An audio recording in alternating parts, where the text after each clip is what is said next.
Norėčiau atsiprašyti Elito gimnazijos vardu už mokytojo Oktavijos Andradės prastai surengtą renginį.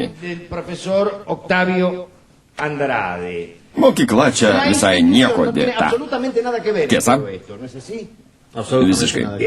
Visiškai. Šiandien pamatėm, kad kai kurie mokytojai nesusitvarko su savo pareigomis.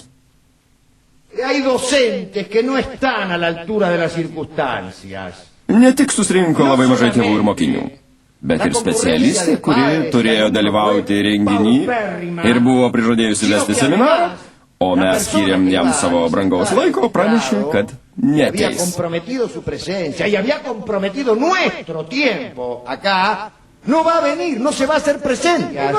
Minutėlę, Donofai. Pone Rei? Aš vesiu seminarą. Atsiprašau. Taip, tikrai, mokytojas Andradė mūsų nuostabusis. Mokytojas buvo pakvietęs specialistę.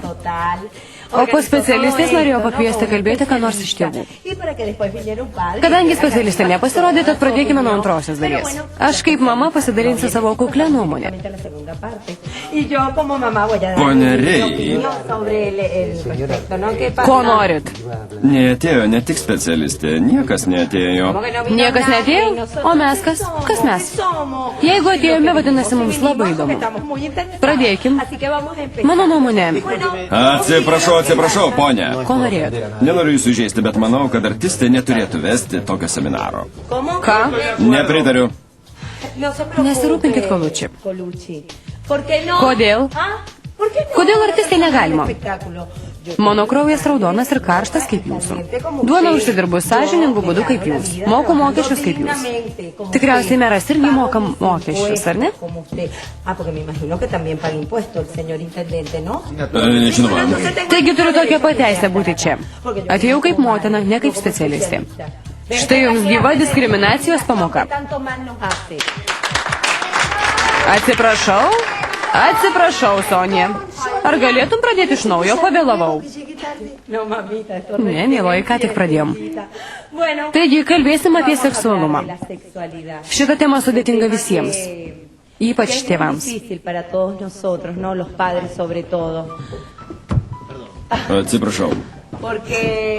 Kai vaikai mūsų klausia apie seksualumą ir seksą, kad ir kokie būtume šiuolaikiški, dažnai norime prasmegti skradžiai žemę. Užeikit. Sveiki atvykę. Užeikit. Taigi, nežinau, ar ir jums tai būna. Kalbėsiu apie save. Kai duktė manęs paklausė apie seksą, labai susinervinu. Nes jaučiu, kad pirma turiu atsakyti į tą klausimą pati savo.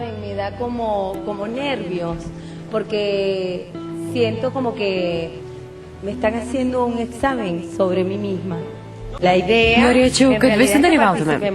Prašom. Man kelia nerimo tipiškas paauglių elgesys su draugais. Mergaitės dainų dienas leidžia tik su draugėmis. Nežinau, ar berniukai taip pat.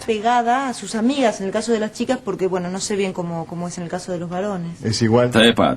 Labiausiai nerimo tada, kai tas draugas bendraujantis su mūsų vaiku yra ne visai normalus.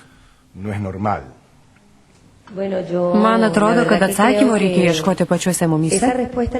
Argi nesate turėję draugą ar draugės, kurį labai mylėjom ir dėl kurio galėjom bet ką padaryti?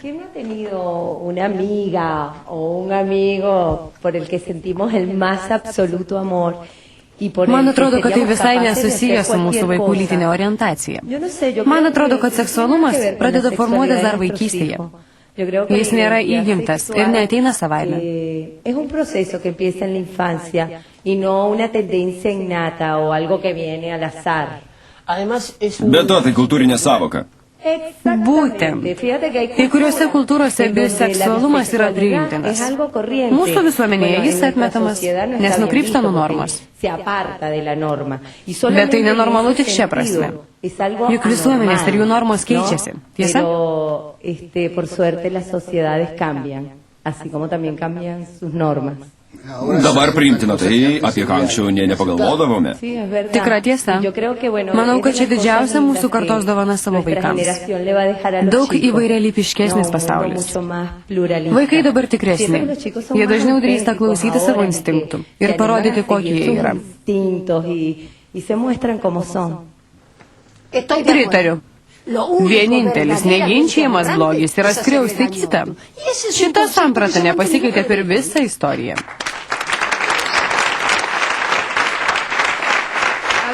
Vaikai. Turim klausimą? Prašom, Ramona.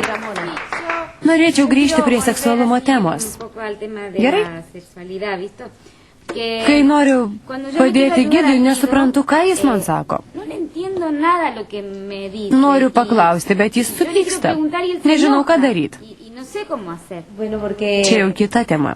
Mes, tėvai, turime suprasti, kad vaikų lytiškumas yra jų reikalas. Žinoma, turime jiems paaiškinti, atsakyti klausimus. Bet labiausiai jiems reikia mūsų palaikymo. Jie nori jausti, kad mes jų nenuvertinsim ir neteisim, kad ir koks būtų jų pasirinkimas.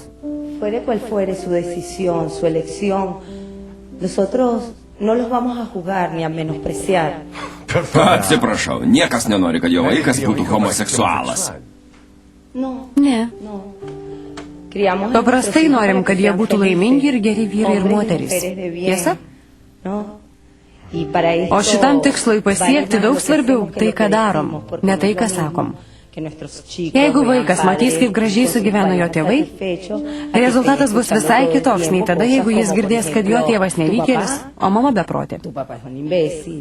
Todėl mes, suaugusiai, turim juos išmokyti meilės ir pareigos jausmo. Jeigu norim, kad vaikai išugdytų savo lytiškumą ir būtų laimingi su savo pora. La obligación de acostumbrar a nuestros hijos al respeto y al amor, para que así tengan una sexualidad y una vida en pareja sana y feliz. Visiškai pritariu. Tokia mano kukli nuomonė. Bravo! Šitie plojimai skirti ir jums už tai, kad nepabijojote klausti visiems girdint. Ačiū.